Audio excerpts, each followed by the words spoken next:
অনেকে কথা বলছেন খুব। আপনারা যদি কথা বলেন তাহলে আমার বলে কোনো লাভ নেই, আমি তাহলে শুনি। আর যদি আপনারা চান যে আমি কিছু বলি তাহলে আপনাদের একটু চুপ থাকতে হবে। আমি জানি অনেকে হয়তো অনেক দিন পর ভক্তদের সঙ্গে দেখা পেয়েছেন এবং সুখ দুঃখের কথা আলোচনা করছেন। কেমন আছিস, ভালো আছিস, মেয়ে কত বড় হয়ে গেছে, 1 বছর দেখাই হয় নাই। সেই কথাগুলো আজকে প্রোগ্রামের শেষে বলবেন।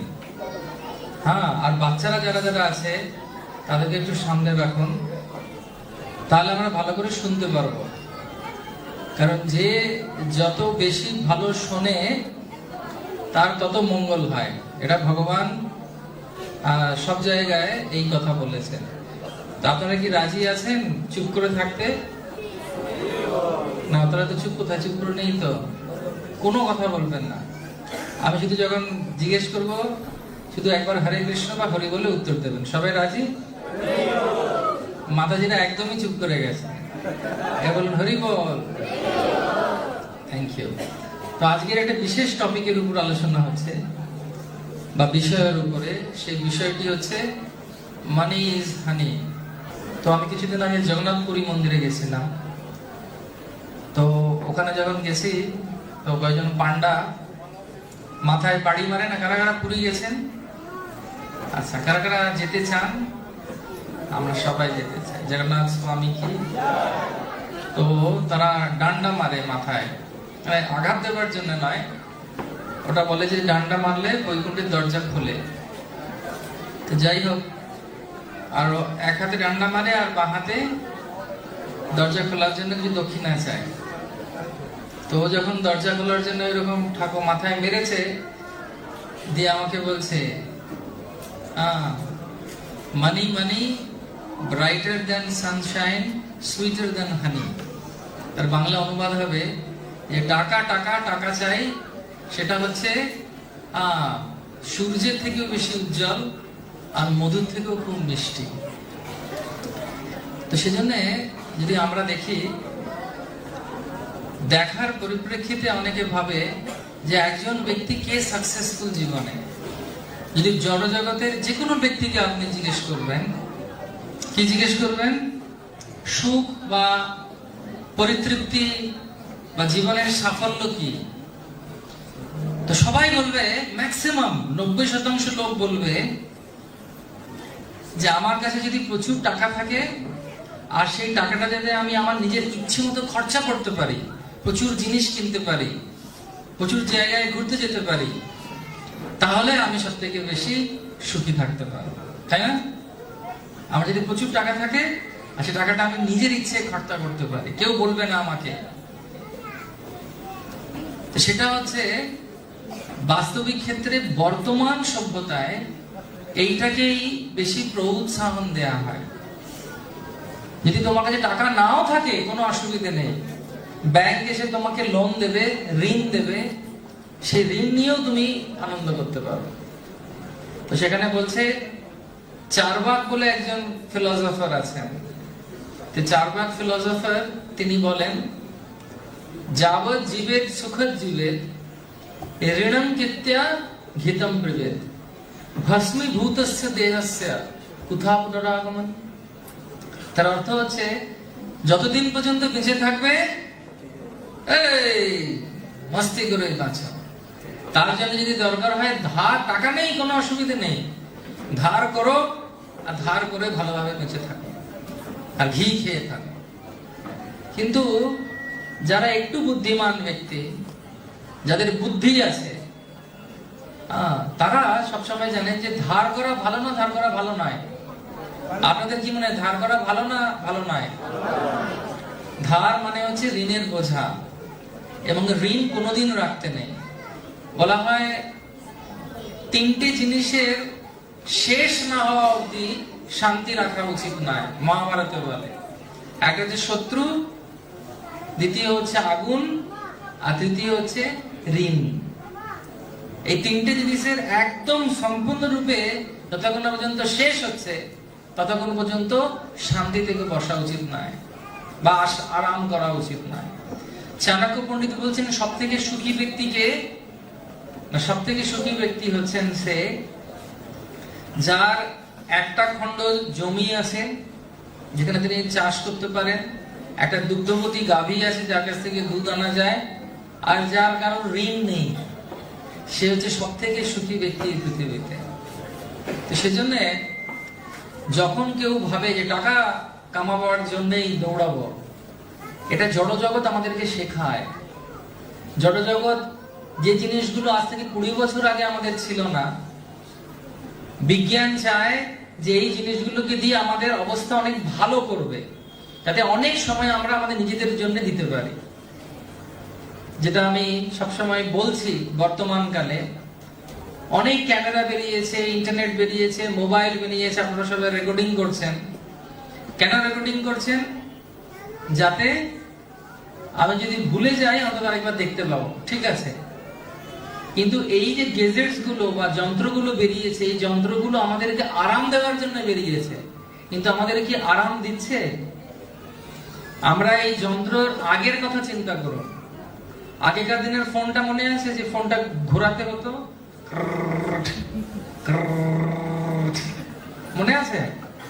সেটাতে সবাইকে একত্রিত করতো, হয়তো পুরো পাড়াতে একটা ফোন। আর সেই ফোনটা যখন আসতো, পুরো পরিবার একত্রিত হয়ে সেই ফোনের কাছে গিয়ে শুনতো। এখন কি হয়ে গেছে? সবার কাছে একটা, কার কার কাছে মোবাইল আছে জিজ্ঞেস করো না, আমি আছে তো, আমি জিজ্ঞেস করছি না, ভয় নেই, আমি চাইছি না, সবার আছে আপনার কাছে মোবাইল। মোবাইল করেছে যে সবাইকে নিজের জগতে নিয়ে গেছে, সেটা যে যন্ত্র সভ্যতা। তো সেই জন্য প্রযুক্তি, এবং অনেক সময় আমি দেখি বিশেষ করে যুবক যুবতীদের মধ্যে প্রতি 3 মিনিট অন্তর অন্তর ওরা কি করে না, নেটে গিয়ে দেখে কে তাদেরকে লাইক দিয়েছে, কে তাদেরকে পছন্দ করেছে, কিছু জিনিস পোস্ট করা হয়েছে কিনা। তো সেই জন্য বলা হচ্ছে যে জড়জগতের এখন অবস্থা কিরকম? জড়জগতের অবস্থা হচ্ছে এরকম যে অনেক ধরনের যন্ত্রের মাধ্যমে আমরা ভাবছি যে ভালো থাকতে পারবো, কিন্তু ভালো থাকতে পারছে না। কেন? না, জড়জগতে একটার পর একটা নতুন জিনিস আসতে থাকে, এবং যেভাবে আমাদেরকে বোঝানো হয়, হ্যাঁ, বিজ্ঞাপনের মাধ্যমে, হ্যাঁ, বিজ্ঞাপনের মাধ্যমে কি বোঝানো হয়? এটা যদি আপনার কাছে না থাকে, আপনার জীবন সম্পূর্ণরূপে বৃথা। কিন্তু আমরা একটা জিনিস ভুলে যাই, কোনো কিছু বিনামূল্যে পৃথিবীতে পাওয়া যায় না। একটা জিনিস গুলো যেটা বিনামূল্যে পাওয়া যায়, হরিনাম আর আধ্যাত্মিক জিনিস ছাড়া। হ্যাঁ, একজন আমাকে বলছে গীতা কলকাতায় বিতরণ করা হচ্ছে, তো ছাপানোর তো কষ্ট হবে। তো একজন আমাকে বলছে, একজন ভজন বলছে গীতাটা নিন, গীতাটা খুব ভালো। বলছে গীতা আপনারা এত 200 টাকা 300 টাকা দিয়ে কেন দিচ্ছেন? ভগবান তো অর্জুনকে বিনামূল্যে গীতার জ্ঞান দিয়েছিল কিনা? তা আপনারা টাকা নিচ্ছেন কেন গীতার গান দেওয়ার জন্য বা গীতার বইয়ের জন্য? তখন আমি বললাম যে গীতার জ্ঞান কোথায় দিয়েছিলেন? যে কুরুক্ষেত্রে। আর আপনি কোথায় এখন গীতার জ্ঞান চাইছেন? কলকাতায়। এটা যে ট্রাভেলিং কস্ট, সেটা দেয়া হচ্ছে। বুঝতে পেরেছেন? তো বক্তব্য হচ্ছে যে মানুষের কাছে যুক্তিও নেই, কিন্তু সত্যি কথা যে আধ্যাত্মিক জিনিস সম্পূর্ণরূপে ফ্রিতে পাওয়া যায়, বাকি কোনো জিনিসের ফ্রি নেই। যেমন লোকাল ট্রেনে দেখবেন অনেক সময়, কিছুদিন আগে একজন লোক পাখা বিক্রি করছে। কি বিক্রি করছে? পাখা বলছে 10 টাকার পাখা সারা জীবন যাবে। একজন ব্যক্তি কিনেছে, 2 বার পাখা করেছে, পাখা ভেঙে গেছে। বলছি কি রে, ভেঙে গেল? তুই তো বললে সারা জীবন যাবে। বলছে না, এর শর্ত আছে পাখাটা। যে কি? পাখাটা সোজা ধরতে হবে, শর্ত করে মাথা নাড়াতে হবে, তাহলে এটা সারা জীবন যাবে। তো সেই জন্য অনেক সময় আমরা ভাবি যে বিজ্ঞাপন দেখে আমরা উৎসাহ পাই যে এটা যদি আমি পেয়ে যাই আমার জীবনে আর কিছু লাগবে না, কিন্তু আমরা ভুলে যাই ছোট্ট একটা অক্ষর লেখা থাকে ওখানে, কি? Conditions applied. এর শর্ত আছে এর ভেতরে, সেটা খুব ছোট থাকে। রেডিওতে অ্যাডভার্টাইজমেন্ট শুনবেন, এই এই এই এটা হবে, ওটা হবে, ওটা হবে, শর্ত সাপেক্ষে, সেটা খুব আস্তে করে বলে দেয়। লোকে ভাবে কি, এই গাড়ির সঙ্গে যখন অ্যাডভার্টাইজমেন্ট দেয়, গাড়ির ছবি দেখবে, দরজা খুলছে একজন সুন্দরী, বলছে এই কি গাড়ি চালাবার জন্য গাড়ির সঙ্গে ফ্রি আসবে নাকি? কিন্তু তা নয়। তো সেই জন্য বলা হয় যখন জড় জগতের মধ্যে কেউ জীব আসে বা এই জড় জগৎ কিভাবে চলে না প বর্গের মধ্যে চলে। প বর্গের মধ্যে মানে কি, এই যে টাকা কামাবার জন্য আমাদের উৎসাহ দেয়। কেন উৎসাহ দেয়? ভুল ভাবে।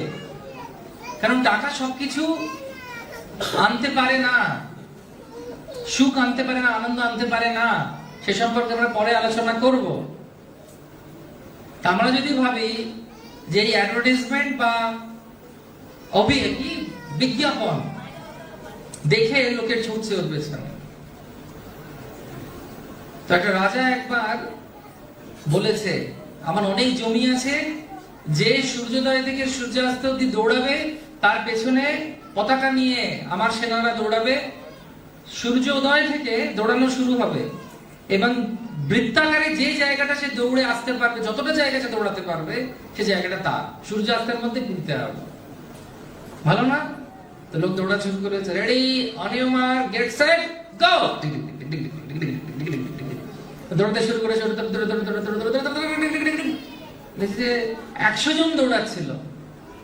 কেউ একটা চক্র করে ফিরে এসেছে, কয়েক বিঘা লাস্টে দেখছে একজন 3টে-4টে হয়ে গেছে, সূর্য অস্ত যাচ্ছে, সে দৌড়ে যাচ্ছে, আমার আরো চাই, আমার আরো চাই।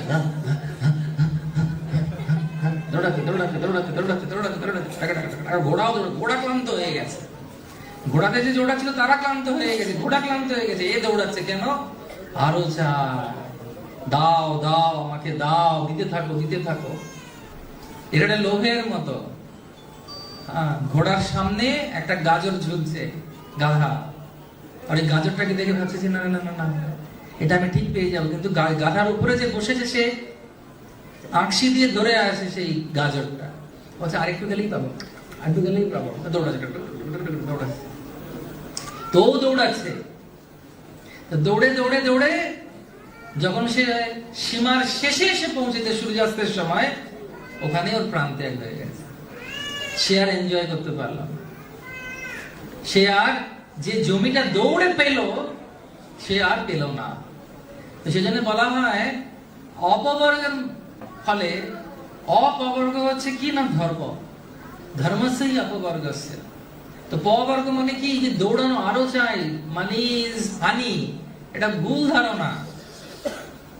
অনেক জনকে আমি চিনি, বা আমাদের অ্যালফ্রেড ফোর্ড প্রভুর মার কথাই বলি, যিনি হেনরি ফোর্ডের বৌমা ছিলেন, তার একটা ফ্লাইট ছিল চার্টার্ড ফ্লাইট। আমাদের যেরকম সাইকেল থাকে, কি থাকে, স্কুটি থাকে, গাড়ি থাকে, ওনার চার্টার্ড ফ্লাইট ছিল, 12 জন যেতে পারত, এত টাকা। কিন্তু উনি কিভাবে মারা গেছেন জানেন? মদ খেয়ে, কারণ কোনো বন্ধু ছিল না, কাউকে বিশ্বাস করতে পারতেন না, আর সে একাকিত্বতে তিনি মারা গেছেন।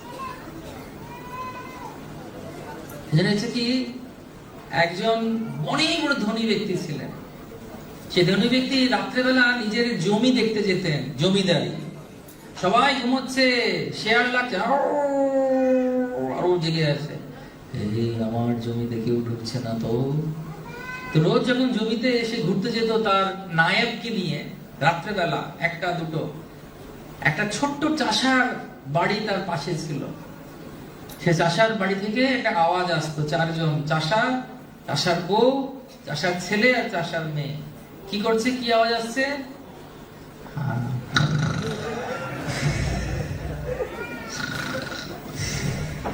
আর এ ঘুরছে।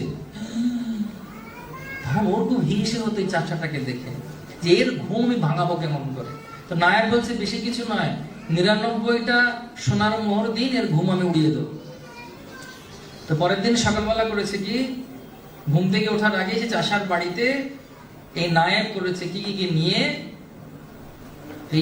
99টা মোহর সে করেছে কি, অন্য জায়গায় গিয়ে ওর বাড়ির সামনে রেখে দিয়েছে। বাড়ির সামনে রেখে দিয়েছে, বাড়ির সামনে যখন রেখে দিয়েছে, সকালবেলা ঘুম থেকে উঠেই প্রথমে পেয়েছে মোহর, আর গুনে যাচ্ছে। তারপরে সে সবার সঙ্গে দুর্ব্যবহার করা শুরু করেছে, রাতের ঘুম উড়ে গেছে, শুধু রাতের ভাড়িতে তখন রাত্রেবেলা আওয়াজ আসছে, ঠং ঠং ঠং ঠং, কি না গুনছে, কত গুনছে, 99, 100 কিভাবে করবো, ঘুম চলে গেছে। তারপর কিছুদিন পরে তার ছেলে মেয়ে বউর সঙ্গে কথা বলে সে করেছে কি, সব টাকাগুলো এনে এই বড় জমিদারকে দিয়ে বলছে, আপনার তো অনেক আছে, হ্যাঁ, গঙ্গা জলে আর একটু জল বেরোলে কিছু হবে না, অসুবিধা, আপনি এটা নিয়ে নিন, আমার ঘুম হয়ে যাচ্ছে। সেটা হচ্ছে কি না, প বর্গের মধ্যে আমরা পড়ে যাই এই টাকা কামাবার জন্য। দরকার আছে টাকা কামানো, সেটাও বলবো, কিন্তু শুধুমাত্র টাকা সুখের জন্য টাকা কামানো এটা মূর্খতা। তখন কি হয়, প বর্গ মানে প প ব ব ম। প বর্গের ফলে কি হয় না, পরিশ্রম করে, খুব পরিশ্রম করে, ব্যস্ত থাকে সারাদিন সারা রাত। হ্যালো, হ্যাঁ কোথায় হয়েছে, মাল পৌঁছেছে, ও এর গাড়িটা ঠিক আছে, হ্যাঁ ঠিক আছে, হ্যালো হ্যাঁ কোথায়, ব্যাংকে জমা দিয়েছো, খুব ব্যস্ত ব্যস্ত ব্যস্ত। প বর্গ, পরিশ্রম করতে করতে ফতে মুখে ফেনা, খাওয়া দাওয়া নেই, কিছু নেই, পেট শুকিয়ে যাচ্ছে, মাথা ধরছে, কেন, মুখে ফেনা বেরিয়ে আসছে, এত পরিশ্রম কেন, ওই যে গাড়িটা বউ চেয়েছে। কেন আশা বাড়ে না। আমাদের একজন ব্যক্তি খুব বড় অফিসার, ওরকম ফোন করে বলে দেন, আমার বউয়ের অমুক মডেলের যে গায়ে জামাটা ছিল ওটা পছন্দ হয়েছে, আমি যখন চাকরি করতাম, ওটা আমার চাই। কারণ আশা বেড়ে যায়। হাজবেন্ড আর ওয়াইফ বা প্রেমিক প্রেমিকা আশা প্রচুর, টাকা না হলে হবে কেমন করে। একজন ভদ্রমহিলা ফোন করেছে, পত্নী ফোন করেছে বরকে, কোথায় তুমি?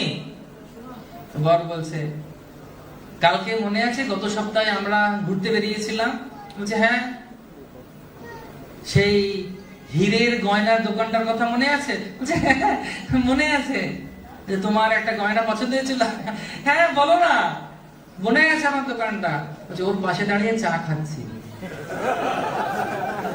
বলছে ধুর, বলে ফোনটা রেখে দেব। তো বক্তব্য হচ্ছে যে আশা, এই আশা কেন আসে? অ্যাডভার্টাইজমেন্টস থেকে, অভিজ্ঞতা, মানে কি অ্যাডভার্টাইজমেন্টের বাংলা কি, বিজ্ঞাপন থেকে। তো এই ইচ্ছে পূর্তি করার জন্য, কার ইচ্ছে, সবাইকে সন্তুষ্ট করব, ছেলেকে সন্তুষ্ট করব, মেয়েকে সন্তুষ্ট করব, বউকে সন্তুষ্ট করব, পতিকে সন্তুষ্ট করব, কিন্তু আসল জায়গায় ভুলে যাই আর দৌড়াচ্ছি। এত দৌড়াচ্ছে, প্রভুপাদ বলছেন যে একটা বাচ্চা ছেলে আর মেয়ে, বাবা সকালবেলা পরিশ্রম করতে চলে যায় টাকা কামাবার জন্য, আর বাচ্চা যখন শুয়ে থাকে সেখানে চলে যায়, আর রাত্রেবেলা ফিরে যখন বাচ্চা শুয়ে থাকে। তো রোববার দিন, আর আপনাদের এখানে হিসেবে হবে শুক্রবার দিন, বাচ্চাটা দেখে একটা লোক ঘরে ঘুরঘুর করছে। তো ছোট বাচ্চা মেয়েটা, বাবা ছেলেটা বলছে, মা এই লোকটা প্রতি শুক্রবার দিন ঘরে আসে, কে গো? তখন মা বলছে, কি রে, কি বলছিস তোরা? ও বলছি, বাবা, তোদের বাবা হচ্ছে ও শুক্রবারের বাবা। প্রভুপাদরা বলেছিলেন কি হবে, সানডে পাপা, মনে আছে? যারা গ্রন্থ প্রভুপাদের অধ্যয়ন করে, সানডে পাপা। সানডে পাপা মানে এত পরিশ্রম করে। তো সেই হচ্ছে বক্তব্য। প ফ, ফতে ফেনা, প ফ ব, বতে বন্ধন, এটা আমার,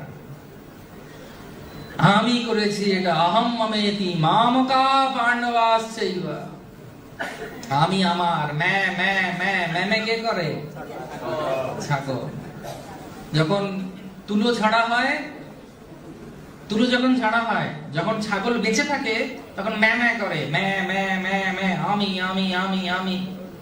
কিন্তু যখন ছাগল মারা যায়, ওর তন্ত্র, পেটের যে কি আছে অন্ত্রটিকে কি বলে, পৌষ্টিক তন্ত্র, সেটাকে শুকিয়ে তুলো ঝাড়া হয়। তুলো ঝাড়া দেখেছেন?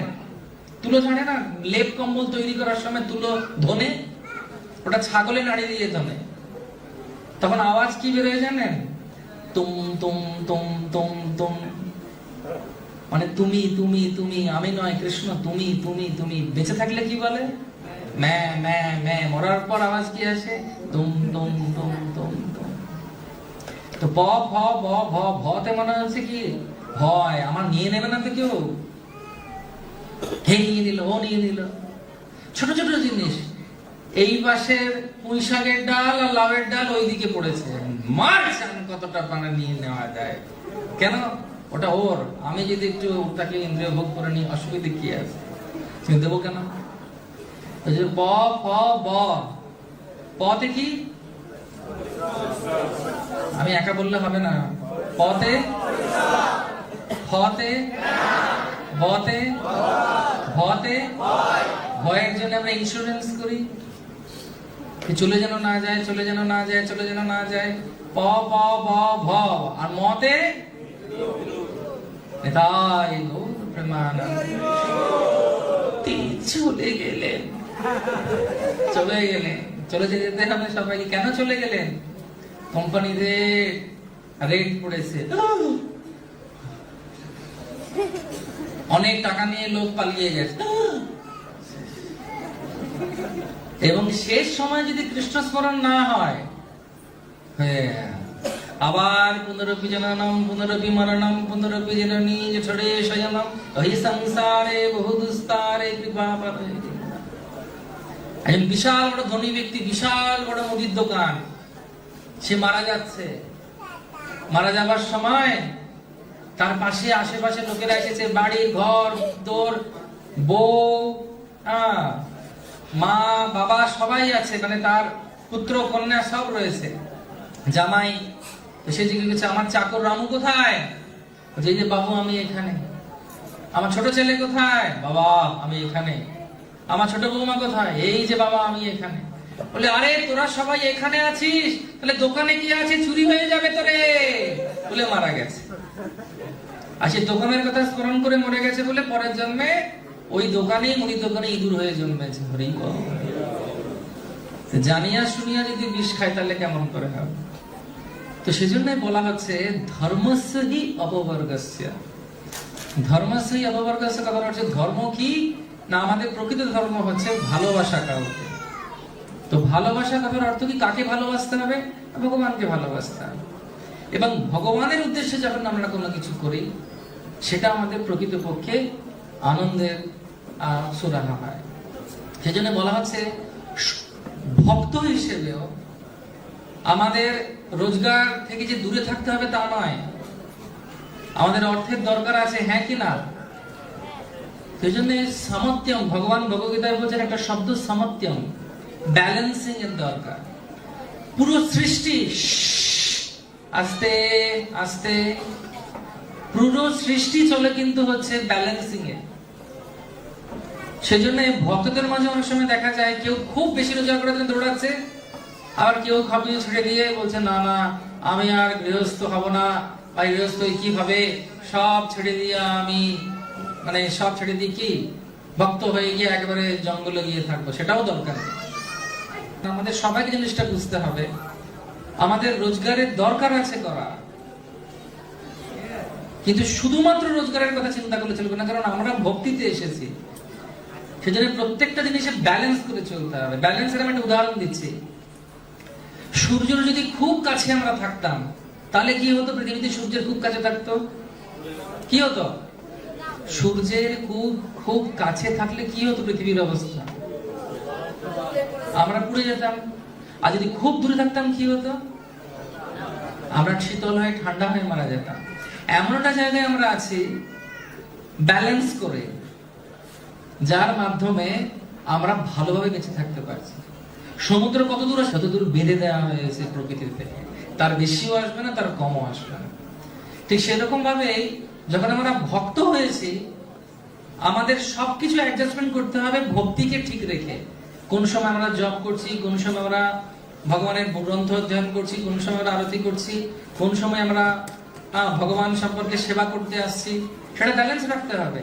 সেটাকে আগে সময় দিতে হবে, তাহলে বাকি জিনিসগুলো সব ঠিকঠাক চলবে। আবার আমাদের এটাও বুঝতে হবে যে জড় জগতে থাকতে গেলে আমার দরকার আছে অর্থ উপার্জন। যেটা চৈতন্য মহাপ্রভু বলেছেন 50% পরিবারের জন্য রাখতে, 25% রাখতে এমার্জেন্সির জন্য, এবং 25% রাখা উচিত অর্থ বিষ্ণু সেবার জন্য, দান করা উচিত। তো সেই জন্য আমাদের কি করা উচিত না? আমাদের রোজগার করতে হবে, কিন্তু তার কিসের জন্য রোজগার করতে হবে? উদ্দেশ্য কি হওয়া উচিত? যাতে আমার ভক্তি লাইফও ভালো চলে আর আমার মেটেরিয়াল লাইফও ভালো চলে। অর্থাৎ আমার থাকা খাওয়া এই ব্যাপারে যদি আমরা নজর না দিই, কিন্তু আমরা সঠিকভাবে ভালোভাবে জীবনযাপন করতে পারবো না। টাকার দরকার আছে, তাই নয় যে টাকাই আমাদের সবকিছু। যদি নারায়ণের সেবা করা হয় সঠিকভাবে, মা লক্ষ্মী এমনিতেই আসবেন। অনেকে আমাকে জিজ্ঞেস করে, এত সুন্দর মায়াপুর, এত সুন্দর বৃন্দাবন, এত সুন্দর উৎসব রথযাত্রা কলকাতা কেমন করে হয়? যে অসুবিধা কি আছে? যেখানে জগন্নাথ আছেন সেখানে তো মহালক্ষ্মী থাকবেনই, কিন্তু তার জন্য পরিশ্রম করতে হবে। কিন্তু শুধুমাত্র অর্থ উপার্জনের জন্য দৌড়ানো, এটা মূর্খতা। সেটা ধর্মস্থলী অপবর্গস্থ, সেটা সবসময় মনে রাখা উচিত। তো সেজন্য অর্থ হচ্ছে, শাস্ত্রে বলে, ভগবানের সেবার জন্য আমাদের দেওয়া উচিত। যখন আমরা সেটা দেব, ভগবান বলছেন, ভগবত গীতায় ভগবান বলছেন এবং শিল প্রভুপাদ তাৎপর্য বলছেন, সব থেকে বেস্ট হচ্ছে ভগবানকে জীবন দিয়ে দেওয়া। যেমন ব্রহ্মচারীরা দিয়েছেন, সন্ন্যাসীরা দিয়েছেন, কিন্তু সবার পক্ষে সেটা সম্ভব হবে না দেওয়া। তারা কি করবে? তখন বলছেন দ্বিতীয় জিনিস তারা করতে পারে। সেটা কি? না, তাদের যে সময় আছে, কিছুটা সময় জীবনের ভগবানকে দেওয়ার জন্য। ঠিক আছে, আপনার কাছে সময়ও নেই, ঠিক আছে, আপনার যে ট্যালেন্ট, ট্যালেন্টের বাংলা কি হবে? হ্যাঁ, উৎকর্ষিতা বা মেধা নয়, ট্যালেন্ট। ট্যালেন্ট মানে কেউ গাইতে পারে, কারণ যোগ্যতা। কেউ ভালো কথা বলতে পারে, কেউ রান্না করতে পারে, কেউ নাচতে পারে, কেউ লিখতে পারে, কেউ প্রবচন দিতে পারে, কেউ কালেকশন করতে পারে। সেই ট্যালেন্টটা ভগবানের সেবায় দেওয়ার জন্য, সেটাও কেউ দিতে পারছে না। ঠিক আছে, তাহলে জীবন, সময় আর ট্যালেন্ট দিয়ে জড়জগতের লোকে কি করে? অর্থ উপার্জন করে। এবং সেই অর্থের একটা অংশ যখন আমরা ভগবানের সেবায় দিই, তখন আমাদের যে অর্থ উপার্জন করছি আমরা, সেটা শুদ্ধতা লাভ করে। যেরকম শাস্ত্রে বলছে, কালেনা স্থান শৌচভ্যম সংস্কার তপচর্যয়া। নন্দ মহারাজ যখন কৃষ্ণের জন্মগ্রহণ করেছিলেন, তিনি অনেক দান করেছিলেন। কেন দান করেছিলেন? না, দানের মাধ্যমে আমাদের যে অর্থ আমরা রোজগার করছি সেটা শুদ্ধতা লাভ করে। শরীর শুদ্ধ হয় স্নান করলে, সুতির বস্ত্র শুদ্ধ হয় জল দিলে, বাসন শুদ্ধ হয় কাদা দিলে, মন শুদ্ধ হয় মন্ত্রের মাধ্যমে, আর অর্থ যেটা আমরা উপার্জন করছি সেটা শুদ্ধ হয় যখন আমরা বিষ্ণু সেবায় দান করতে পারি। তো ভগবানও দেখেন আমরা যারা সময় দান করি, কি মনে মানসিকতায় দান করা উচিত?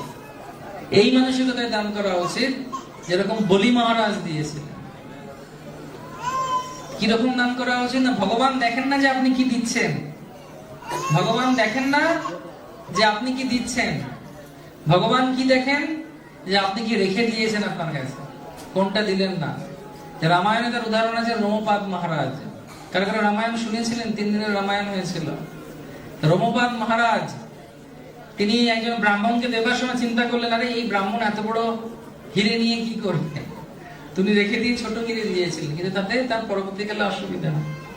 সেজন্য যাই হোক, আমার বক্তব্য হচ্ছে মানি ইজ হানি ভক্তদের জন্য নয়, আমাদের সামর্থ্য রাখতে হবে। আমাদের সবকিছুর উদ্দেশ্য হচ্ছে ভগবানকে ভালোবাসা। কিন্তু রোজগার করার প্রয়োজনীয়তা আছে। কেন না, আপনারা সবাই গৃহস্থ ধর্ম পালন করছেন, এবং সেই গৃহস্থ ধর্মের প্রত্যেকটি জীবের 2টি ধর্ম আছে, একটা হচ্ছে শাশ্বত ধর্ম, একটা হচ্ছে নিত্য নৈমিত্তিক ধর্ম। মনে থাকবে কটা ধর্ম আছে জীবের? 2টো। প্রথমটা কি আর দ্বিতীয়টা কি? নিত্য নৈমিত্তিক ধর্মটি শাশ্বত ধর্ম, যে জীবের স্বরূপ হয় কৃষ্ণের নিত্য দাস। আর নিত্য নৈমিত্তিক ধর্ম হচ্ছে বর্ণ এবং আশ্রম হিসেবে যে ধর্ম হয়। অর্থাৎ বর্ণ কটি? 4টি। বর্ণ কি কি? ব্রাহ্মণ, ক্ষত্রিয়, বৈশ্য, শূদ্র। আর আশ্রম কটি? কি কি 4টি? ব্রহ্মচর্য, গারস্থ, বানপ্রস্থ, সন্ন্যাস।